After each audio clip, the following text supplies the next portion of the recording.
그런 다음에 저자는 진정한 교회의 모습에 대한 이야기를 하기 위해서 우선 사역이란 무엇인가에 대해서 이야기를 합니다. 교회가 해야 할 사역, 성도가 해야 할 사역은 무엇인가? 간략하게 말하면 사역은 섬기는 것인데 성육신적인 것이 되어야 한다라고 말합니다. 성육신이 뭐냐면 예수님께서 육신의 몸을 입고 이 땅에 오신 것을 성육신이라고 하죠. 그러면 사역이 성육신적인 것이 되어야 한다라는 것은 무엇을 뜻하냐면 우리가 가도록 정해진 곳에 가서 그 사람들 가운데서 사는 것이라고 말하고 있습니다.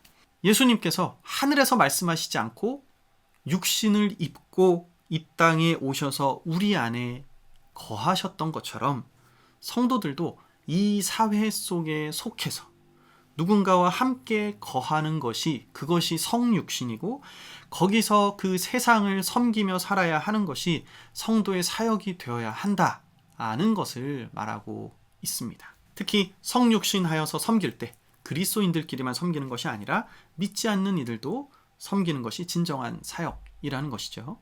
성도가 세상과 분리되어 살아갈 수 없다는 것을 강조하는 것인데요. 성도 한 사람 한 사람은 하나님에 의해 세상에서 전략적인 자리에 이미 놓여져 있다라고 보고 있습니다.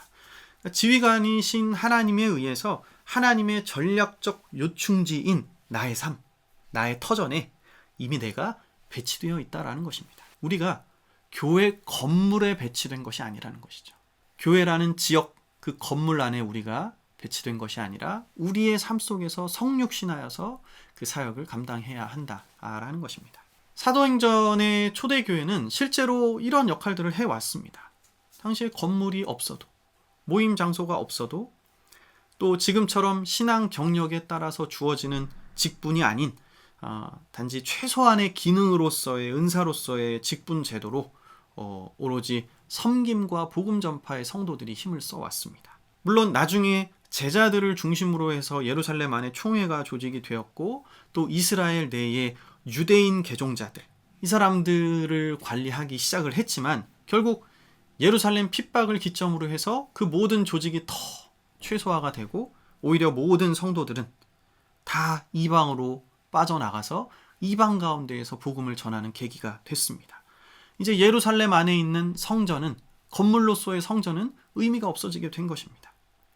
복음은 이제 이방인들에게 더 편만히 전해지게 되었습니다. 예루살렘 내에서 성전 중심으로, 그것도 유대인들 중심으로, 율법 중심으로 교회가 다시 조직화되고 시스템화되려고 했을 때 예루살렘 핍박을 통해서 하나님께서 모든 성도를 오히려 더 흩어버리셨습니다.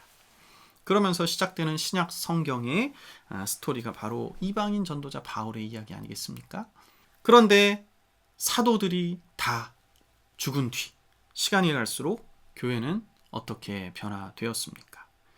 이 부분에 대해서는 이제 좀 더 자세하게 말씀을 드릴 건데요. 결론의 말씀을 드리면 많은 부분에서 교회는 사람들이 그저 와서 앉았다가 예배를 보고 가는 장소가 되었습니다. 말 그대로 예배를 보고 가는 장소가 된 것입니다. 우리들의 섬김도 교회 안에서 봉사하는 것으로 한정이 되었습니다. 교회 건물 안에 모든 섬김과 봉사가 있고 선교를 위해 할 수 있는 건 그저 돈을 조금 내는 것, 선교 헌금을 내는 것으로 만족하는 그런 구조가 되었습니다. 그러다 보니까 성도들도 그저 예배를 와서 보고 가는 것으로 만족합니다. 진짜 예배를 참여만, 그냥 구경만 하다 가는 것이죠. 돈을 낼 수 있는 사람이 선교 헌금을 좀 내면 그것이 좋은 섬김의 본이 되었습니다. 실제로 교회의 역사를 돌아보면 성도 각 개인이 그 삶 속에서 이루는 작은 섬김, 작은 일들, 변화, 이러한 것들보다는 큰 기관, 또 그 기관에서 진행되는 프로그램, 이런 큰 일들에 더 집중하여서 교회 역사가 발전해 왔다라고 이야기를 합니다. 인간의 본성이라는 것이 크기와 권력에 매료되기 쉽기 때문에 역사가들도 교회 기관의 흥망성쇠를 기록에 남겼고 또 대중의 주목을 받은 사람의 자서전이나 유명한 사람들의 저서를 남겨왔다라는 겁니다. 교회 역사가 그렇게 발전되어 올 수밖에 없었다라는 것이죠. 이 말이 의미하는 바가 뭐냐?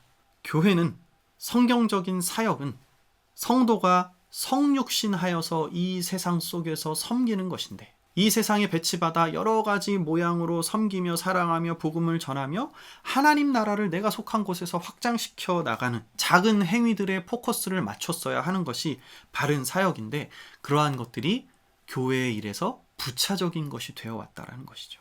교회 여러 가지 일에 그저 부속적인 것들로만 여겼고, 오히려 눈에 띄는 기관, 교회, 그리고 그것의 프로그램에 관심을 두었기 때문에 우선순위가 바뀌어 버려서 교회가 성장해 왔다라는 것을 꼬집는 것입니다.